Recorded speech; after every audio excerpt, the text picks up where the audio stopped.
ಕಾಂಗ್ರೆಸ್ನವರಿಗೆ ರಾಮ ಎಂಬ ಹೆಸರು ಕೇಳಿದರೆ ಆಗುವುದಿಲ್ಲ.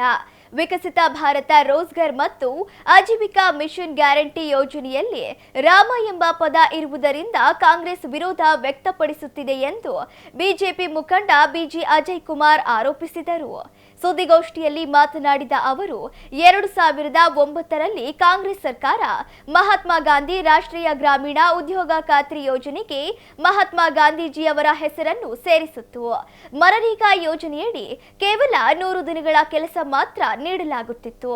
ಆದರೆ ಕೇಂದ್ರದ ವಿಬಿಜಿ ರಾಮ್ಜಿ ಯೋಜನೆಯ ಮೂಲಕ 125 ದಿನಗಳ ಉದ್ಯೋಗವನ್ನು ಒದಗಿಸುತ್ತಿದೆ ಎಂದರು. ಈ ಯೋಜನೆಯಲ್ಲಿ ಕೂಲಿ ಕಾರ್ಮಿಕರು ಬೆಳಗ್ಗೆ ಕೆಲಸಕ್ಕೆ ಹಾಜರಾದಾಗ ಹಾಗೂ ಕೆಲಸ ಮುಗಿಸಿ ಹೊರಡುವಾಗ ಬಯೋಮೆಟ್ರಿಕ್ ಹಾಜರಾತಿ ನೀಡುವುದು ಕಡ್ಡಾಯವಾಗಿದೆ. ಹಿಂದಿನ ಮನರೇಗಾ ಯೋಜನೆಯಲ್ಲಿ ಕೆಲಸ ಮಾಡದೆ ಕೂಲಿ ಪಡೆಯುವ ಪ್ರಕರಣಗಳು ಹೆಚ್ಚಾಗಿದ್ದರಿಂದ ಅಕ್ರಮಗಳು ನಡೆಯುತ್ತಿದ್ದವು. ಇದನ್ನು ತಡೆಯುವ ಉದ್ದೇಶದಿಂದ ಕೇಂದ್ರ ಸರ್ಕಾರ ನೂತನ ತಂತ್ರಜ್ಞಾನವನ್ನು ಅಳವಡಿಸಿದೆ ಎಂದು ಹೇಳಿದರು. ವಿಬಿಜಿ ರಾಮ್ಜಿ ಯೋಜನೆಯಡಿ ಪ್ರತಿ ವಾರದ ಕೆಲಸದ ಪ್ರಗತಿಯನ್ನು ಸಂಬಂಧಿಸಿದ ಗ್ರಾಮ ಪಂಚಾಯಿತಿಯ ಪಿಡಿಒ ಪ್ರಕಟಿಸುತ್ತಾರೆ. ಈ ಯೋಜನೆಯ ಸಮರ್ಪಕ ಅನುಷ್ಠಾನಕ್ಕಾಗಿ ಕೇಂದ್ರ ಸರ್ಕಾರ ಈ ಬಾರಿಯ ಬಜೆಟ್ನಲ್ಲಿ 95,000 ಕೋಟಿ ಮೀಸಲಿಟ್ಟಿದೆ ಎಂದರು. ಸುದ್ದಿಗೋಷ್ಠಿಯಲ್ಲಿ ಯಶವಂತರಾವ್ ಜಾಧವ್, ಶ್ರೀನಿವಾಸ್ ದಾಸ್ ಕರಿಯಪ್ಪ, ವಿಜಯ್ ಕುಮಾರ್, ಶಿವಮೂರ್ತಿ, ಸಂತೋಷ್ ಕುಮಾರ್, ಬೆಳ್ಳೋಡಿ ಮಂಜುನಾಥ್, ವಿಶ್ವಾಸ್, ರಾಜು ನೀಲ್ಗುಂದ ಇದ್ದರು. ಕಾಂಗ್ರೆಸ್ ಸರ್ಕಾರದವರು ವಿಬಿಜಿ ರಾಮ್ಜಿ ವಿಕಸಿತ ಭಾರತ ರೋಜ್ಗಾರ್ ಗ್ಯಾರಂಟಿ ಆಜೀವಿಕಾ ಮಿಷನ್ ಗ್ರಾಮೀಣ ಅನ್ನೋದನ್ನು ಹೆಸರು ಚೇಂಜ್ ಮಾಡಿದ್ದಾರೆ ಅಂಥೇಳಿ ಅವರೇನು ರಾಜ್ಯದಾದ್ಯಂತ ಏನು ಹೋರಾಟವನ್ನು ಮಾಡ್ತಾ ಇದ್ದಾರೆ. ಈ ಹಿಂದೆ 1980ರಲ್ಲಿ ಗ್ರಾಮೀಣ ಉದ್ಯೋಗ ಕಾರ್ಯಕ್ರಮ ಅಂಥೇಳಿ ಇದು ಆರಂಭವಾಗಿದ್ದಂಥದ್ದು. ಅದಾದ ನಂತರ ಒಂದು 2-3 ವರ್ಷದಲ್ಲಿ ಉದ್ಯೋಗ ಖಾತ್ರಿ ಅಂತ ಹೆಸರು ಬದಲಾವಣೆ ಆಯಿತು. ಅದಾದ ನಂತರ ಜವಾಹರ್ ರೋಜ್ಗಾರ್ ಯೋಜನೆ ಅಂತ ಕೂಡ ಆಗಿದ್ದುಂಟು. ಅದಾದಮೇಲೆ ಗ್ರಾಮ ಸ್ವರಾಜ್ ಯೋಜನೆ ಅಂತ ಮತ್ತು ಹೆಸರು ಬದಲಾವಣೆ ಆಯಿತು. 2005ನೇ ಇಸ್ವಿನಲ್ಲಿ ಈ ಕಾನೂನು ಜಾರಿಗೆ ಬಂತು. ಏನಂತ? ನ್ಯಾಷನಲ್ ರೂರಲ್ ಎಂಪ್ಲಾಯ್ಮೆಂಟ್ ಜನರಲ್ ಅಂಥೇಳಿ. ಅದಾದ ನಂತರ 2009ರಲ್ಲಿ ಇವರು ನರೇಗಾ ಯೋಜನೆ ಅಂತ ಇದ್ದದ್ದನ್ನು ಅದಕ್ಕೆ MG ಅಂಥೇಳಿ ಅದನ್ನು ಒಂದು ಹೆಸರನ್ನು ಸೇರಿಸಿದರು.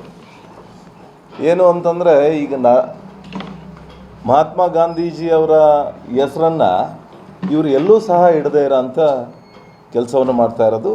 ಈಗ ಈ ಹೆಸರನ್ನು ತೆಗ್ದಿದ್ದೀವಿ ಅಂತೇಳಿ 2009ರಲ್ಲಿ MG ಮಹಾತ್ಮ ಗಾಂಧಿ ನರೇಗಾ ಯೋಜನೆ ಅಂಥೇಳಿ ಅವರು ಹೆಸರನ್ನು ಬದಲಾವಣೆ ಮಾಡಿದ್ರು.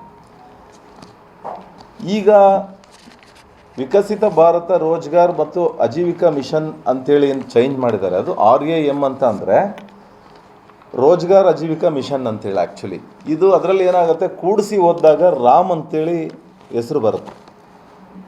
ಆ ರಾಮ್ ಅಂದ್ರೇ ಕಾಂಗ್ರೆಸ್ನವರಿಗೆ ಆಗದೆ ಇರೋಂಥ ತಾವೆಲ್ಲ ಸಾಕಷ್ಟು ಬಾರಿ ಅದನ್ನು ನೋಡಿದಿರಿ. ಅದು ಆ್ಯಕ್ಚುಲಿ ಅದನ್ನು ಲಾಂಗ್ ಫಾರ್ಮ್ ಓದೋಂಥ ಸಂದರ್ಭದಲ್ಲಿ ವಿಕಸಿತ ಭಾರತ ಗ್ಯಾರಂಟಿ ರೋಜ್ಗಾರ್ ಆಜೀವಿಕಾ ಮಿಷನ್ ಗ್ರಾಮೀಣ್ ಅಂತೇಳಿ ಓದಬೇಕಾಗತ್ತೆ.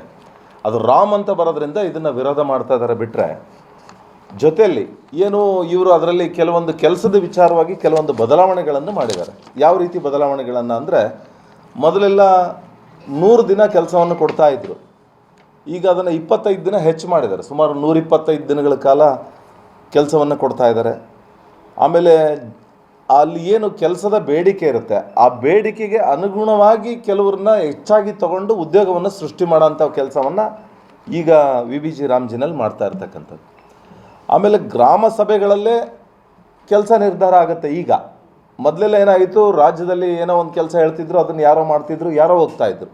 ಈಗ ಗ್ರಾಮ ಸಭೆಗಳಲ್ಲಿ ಮೀಟಿಂಗಲ್ಲಿ ತೀರ್ಮಾನ ಆಗಿ ನಿರ್ಧಾರ ಆಗುತ್ತೆ, ಇಂಥದ್ದೇ ಕೆಲಸ ಆಗಬೇಕು, ಇಂಥ ಕಾಮಗಾರಿ ಆಗಬೇಕು ಅಂತೇಳಿ ನಿರ್ಧಾರ ಆಗ್ತಾಯಿದೆ.